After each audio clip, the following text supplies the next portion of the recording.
रोहिणी आचार्य बिहार की सारण सीट से लोकसभा चुनाव लड़ने की तैयारी में है। लालू यादव की ये दूसरी बेटी जो चुनाव मैदान में उतरने जा रही है। पिता लालू यादव, मां राबड़ी देवी और बहन मीसा भारती के साथ हरिहरनाथ मंदिर पहुंचकर पूजा पाठ के बाद रोहिणी आचार्य ने 2 अप्रैल से अपना जनसंपर्क अभियान शुरू करने का ऐलान किया था और वो शुरू भी हो गया है। अपने परिवार के पक्ष में सोशल मीडिया पर वो पहले से ही एक्टिव रही है। पिछले साल में लालू यादव को किडनी डोनेट करने के बाद से ज्यादा ही तारीफ और सुर्खियां बटोरने लगी। हाल ही में जब लालू यादव से प्रवर्तन निदेशालय के अधिकारी पूछताछ कर रहे थे, तब भी रोहिणी आचार्य सोशल मीडिया पर आगे बढ़कर राजनीतिक विरोधियों के खिलाफ तीखे पोस्ट लिख रही थी। बिहार की राजनीति में रोहिणी आचार्य का अभी खास परिचय यही है कि वो लालू यादव की बेटी है।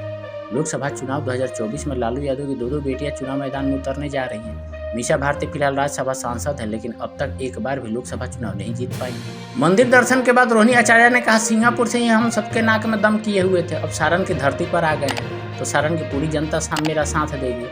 रोहिणी आचार्य सिंगापुर में अपने पति और बच्चों के साथ रहती है। रोहिणी आचार्य बिहार की सारण लोकसभा सीट से चुनाव लड़ने जा रही है, जहां उनका मुकाबला बीजेपी के राजीव प्रताप रूढ़ी से होगा। सारण वही लोकसभा सीट है जहां से लालू यादव 1977 में पहली बार लोकसभा पहुंचे थे और आखिरी बार भी वहीं से सांसद थे। डिलिमिटेशन से पहले सारण का नाम छपरा लोकसभा सीट हुआ करता था। लालू यादव अब तक 4 बार इस इलाके का संसद में प्रतिनिधित्व कर चुके हैं। 2013 में चारा घोटाले में सजा हो जाने के चलते लालू यादव की संसद सदस्यता रद्द हो गई थी और उनके चुनाव लड़ने पर भी पाबंदी लगी। अभी वो जमानत पर ही जेल से बाहर है। 2014 में ये इलाका लालू परिवार के हाथ से छिटक कर बीजेपी के हिस्से में चला गया। खास बात ये रही कि 2014 में राबड़ी देवी को आरजेडी का उम्मीदवार बनाया गया था, लेकिन बीजेपी के राजीव प्रताप रूढ़ी से चुनाव हार गए।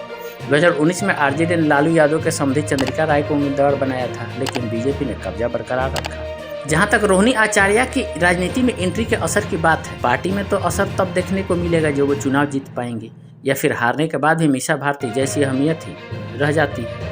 रिश्तेदारों को छोड़ दे तो पहले से ही लालू यादव सहित परिवार के 5 लोग राजनीति में सक्रिय हैं। आरजेडी का कमान फिलहाल तेजस्वी यादव के हाथ में है। बिहार के 2 बार डिप्टी सीएम रहे तेजस्वी यादव फिलहाल विधायक हैं। उनके बड़े भाई तेज प्रताप यादव भी विधायक हैं। पूर्व मुख्यमंत्री राबड़ी देवी विधान परिषद सदस्य हैं, जबकि लालू यादव की बेटी मीसा भारती राज्यसभा सांसद है। अब रोहिणी आचार्य के चुनाव लड़ने के बाद परिवारवाद की राजनीति का मुद्दा फिर से जोर पकड़ेगा।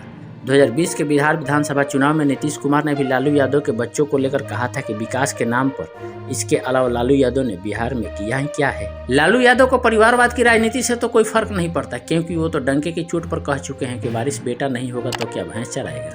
लेकिन लालू यादव की विरासत संभाल रहे तेजस्वी यादव की मुश्किलें निश्चित तौर पर बढ़ सकती है। बताते हैं कि तेजस्वी यादव रोहिणी आचार्य के राजनीति में आने और चुनाव लड़ने के पक्ष में बिल्कुल नहीं थे, लेकिन ऐसा इमोशनल मामला है कि कुछ बोलने भी नहीं बन पा रहा है। जाहिर है तेजस्वी यादव के लिए रोहिणी आचार्य के राजनीति में आने से मुश्किल तो बढ़ेगी और परिवारवाद की राजनीति को लेकर बीजेपी के हमले से बचाव कोई कारगर तरीका खोजना होगा। बिहार के डिप्टी सीएम सम्राट चौधरी भले ही रोहिणी आचार्य पर बयान देकर ट्रोल हो गए, लेकिन अब वो काफ़ी सोच समझकर बयान दे रहे हैं। बिहार प्रदेश बीजेपी के अध्यक्ष सम्राट चौधरी ने रोहिणी आचार्य के चुनाव अभियान को लेकर पूछा है, देखते हैं हमारी बची हुई 5 बहनों को लालू जी कब तक चुनाव मैदान में उतारते हैं। लगे हाथ बिहार के डिप्टी सीएम विजय सिन्हा भी कह रहे हैं कि जनता को सिंगापुर की बहू और बिहारी प्राइड में से किसी एक को चुनना है। आपको याद होगा कि चुनाव में लालू परिवार की तरफ से प्रधानमंत्री नरेंद्र मोदी को लेकर भी बाहरी के नाम पर ऐसे हमले बोले जाते रहे हैं और डीएनए पर मचा बवाल तो शायद ही कभी भूला जा सके। तो सवाल है कि क्या रोहिणी की वजह से लालू परिवार में कलह बढ़ेगा। बड़ी बेटी होने की वजह से मीसा भारती पहले से परिवार और पार्टी में सक्रिय और प्रभावी रही है। तेजस्वी यादव के हाथ में कमान आने से पहले तक संगठन में भी कार्यकर्ताओं के बीच उनकी पैठ गहरी रही है, लेकिन विरासत के मामले में बेटे और बेटी के भेदभाव भरे माहौल में तो बिछड़ गई और अब तो उनकी राजनीति भी काफी हद तक तेजस्वी यादव की कृपा पर ही भी टिकी हुई है। आरजेडी से रामकृपाल यादव के बगावत के बाद मीसा भारती पहली बार पाटलिपुत्रा सीट से लोकसभा चुनाव के मैदान में उतरी थी, लेकिन हार का मुंह देखना पड़ा था और 2019 में एक बार फिर वैसा ही नतीजा देखने को मिला और अब तीसरी बार वो फिर से रामकृपाल चाचा के खिलाफ ही चुनाव मैदान में उतरने जा रही हैं। मीसा भारती को यह मौका तो लालू यादव की बेटी होने की वजह से ही मिल रहा है, वरना 2 बार लोकसभा चुनाव हारने के बाद तो किसी भी नेता के लिए मुश्किल ये होता है कि किस मुंह से टिकट मांगे।